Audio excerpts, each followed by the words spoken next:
Good morning, everyone. We are a six consisting of five members. Today, we will be presenting on the topic the history of English use in Vietnam. English was a particularly important and widespread role globally. It is taught at all levels of education, from preschool to university, and is applied in all aspects of social life. However, have you ever wondered why the Vietnamese people grow English? When did English first arrive in Vietnam, and why has it become so important? Our presentation aims to answer these questions. As Vietnamese people, we are not that to achieve the peace and independence we enjoy today. Our country has gone through many political upheavals throughout different historical periods. The language used by Vietnamese people has also evolved. We will analyze this development in stages as follows: colonial and pre-1975 period, post-1975 to đổi mới to 2000s, contemporary use 2010 to present, and finally current trend and future outlook. Now, let's begin with the first day, which will be presented by Miss Dung. Hi everyone, I'm Hồ Thị Kim Dung and it's my turn to talk about the English in Vietnam from the colony to the pre-đổi mới period. After the Paternoster Treaty, Vietnam became French colony. The French wanted to replace the traditional system with a new one following the French model. Along with the introduction of Catholicism, French was considered a main foreign language in most areas of Vietnam. English were almost non-existent in Vietnam during this period. After the Geneva Accords in 1954, Vietnam was divided into two regions with two different political orientations. The communist government in the north, influenced by the Soviet Union, prioritized teaching Russian in schools, and English was unknown in the north. Meanwhile, in the South, the Republic government introduced English into schools. English became a compulsory language at all education levels and was used in communications and administration. Next, in the period after 1975, Russian became the priority language in the whole of Vietnam.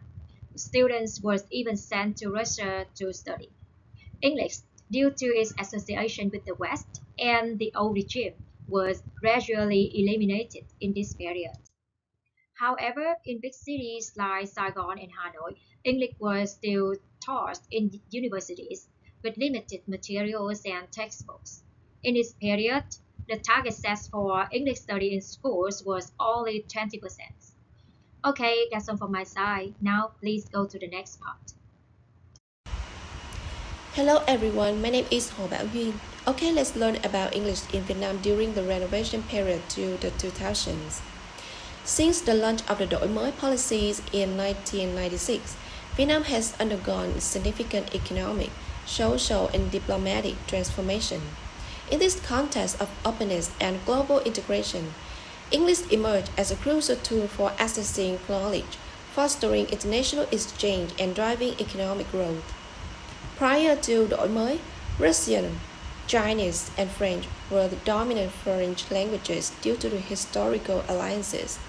However, the shift toward cooperation with the Western nations, especially English-speaking countries, quickly elevated English as the most prominent foreign language. Schools and universities began integrating English into their curricula, while private language centers like VUS and Iowa, often staffed by foreign teachers, contributed to the dynamic language learning environment. By the 1990s, English was no longer limited to academics. It became essential in tourism, commerce, media, and technology. Subtitled TV shows, translated books, and increased exposure to English language media enriched the learning experience. English also became a key skill in attracting foreign investment and in recruitment for joint ventures and international businesses. Vietnam's integration into ASEAN 1995 and WTO 2007 and other trade agreements further heightened the need for English. Education policies shifted to strengthen English instruction, and international exams like IELTS, TOEFL, and TOEIC grew in popularity. Despite the challenges, the 1986 to 2000 period laid a vital foundation for the widespread use and importance of English in Vietnam's continued development. So, what about contemporary English use? Let's take a look at the next part. Now we'll present on the use of contemporary English from 2010 to present.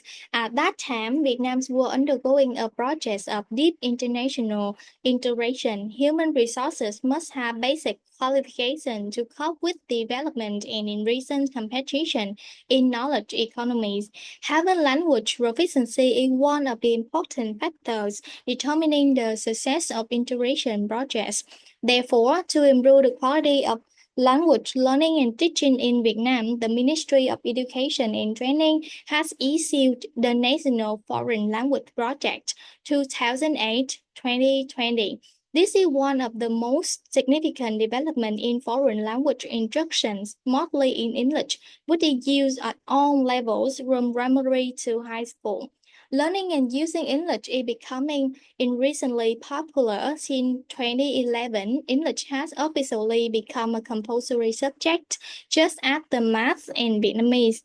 Many schools have a tailored bilingual program to accommodate the various requirements of Vietnamese parents who want their kids to grow up in a bilingual environment. English is also widely used in modern life, as many Vietnamese use several English when speaking, and business also use both English and Vietnamese in advertising. Most importantly, it has been the standard for business to search for applicants. Individuals who speak little or no English are nearly always ineligible to apply, particularly to the international corporations. That's all for contemporary views. Let's find out the next part declared by Mr. Chiu.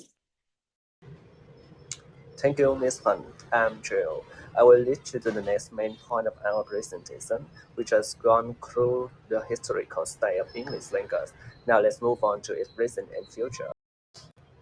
So there are two main trends that we can easily observe. One is the trend resulting from cultural interaction, and the other stems from the advancement of technology and AI. Okay, the first function we will delve into is cultural trend. As a result of globalization and cultural combination, the creation of Islamic English and the language code switching are rising as a typical trend of language change. Look at this picture, we see the term Deslagi or something like that. Say the Jew take are the typical example for the communication of young Vietnamese people. Another contemporary trend is a technological advancement trend. As we can see on the slide, AI-powered tools and technologies by methods are two trends that on about can clearly feel the impact of. So that's on some kind of typical trend in Vietnam. Now we will look at the future, highlighting key potential and challenge. As a two sides of the same coin, beside the positive impact development, there is still many challenges. The first one is neglecting the mother tongue.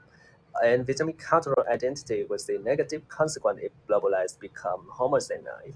The next one is inequality in educational opportunity. Luckily, this imbalance gap is being reduced as a result of advancement in technology and development of diverse media platforms.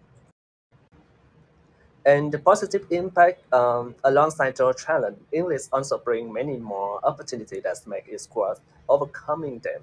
On the slide, there are some key opportunities from my personal perspective. And that's all my presentation. Thank you for your time. Thank you to all members for your rich presentation. In conclusion, through various historical ups and downs, English has increasingly affirmed its position both internationally and within Vietnam. As Vietnam actively promotes international integration, English plays a crucial role not only in education but also in expanding international cooperation and opportunities in fields such as business, commercial, technology, media, tourism, and beyond. Although challenges remain, we believe that with appropriate government policies and continued efforts, Vietnamese people will enhance their English proficiency more effectively. Let English be not only a skill, but a companion on our journey of interaction and growth. Before we end our presentation, we would like to briefly acknowledge the sources that have helped us in researching and preparing this topic.